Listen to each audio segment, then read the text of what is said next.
சிம்பிளாக டேஸ்டியான சோமாஸ் தான் பண்ண போகிறோம். சோமாஸ் பண்ணுறதுக்கு ஒரு பவுலில் 1 கப் அளவுக்கு மைதா மாவு சேர்த்துடலாம். ஒரு 2 ஸ்பூன் அளவுக்கு ரவை, ஒரு சிட்டிகை அளவுக்கு உப்பு, 1 ஸ்பூன் அளவுக்கு ஆயில் சேர்த்து கலந்து விட்டுட்டு தண்ணியை கொஞ்சம் கொஞ்சமாக சேர்த்து பூரிக்கு மாவு பேசுகிற மாதிரி பிசைஞ்சு எடுத்து மூடி போட்டு ஒரு அரை மணி நேரம் ஊற வச்சிடலாம்.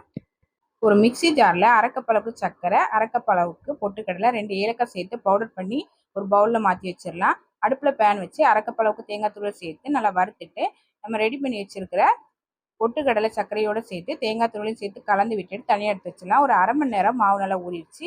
ஒரு சப்பாத்தி கட்டையில் கொஞ்சமாக மாவு ஊற்றி விட்டுட்டு நம்ம ரெடி பண்ணி வச்ச மாவுலேருந்து கொஞ்சமாக எடுத்து உருண்டை பிடிச்சி பூரிக்கு மாவு திரட்டுற மாதிரி திரட்டி எடுத்துக்கலாம். இப்போ ரெடி பண்ண மாவை ஒரு கொழுக்கட்டை அச்சியில் வச்சிடலாம். இப்போ ஸ்டப்பிங்கை கொஞ்சமாக எடுத்து 2 சைடும் வச்சிடலாம். இப்போ க்ளோஸ் பண்ணிவிட்டு மேலே இருக்கிற மாவெல்லாம் வெளியே எடுத்துடலாம். இப்போ கொழுக்கட்டை அச்சில் இருந்து எடுத்துடலாம்.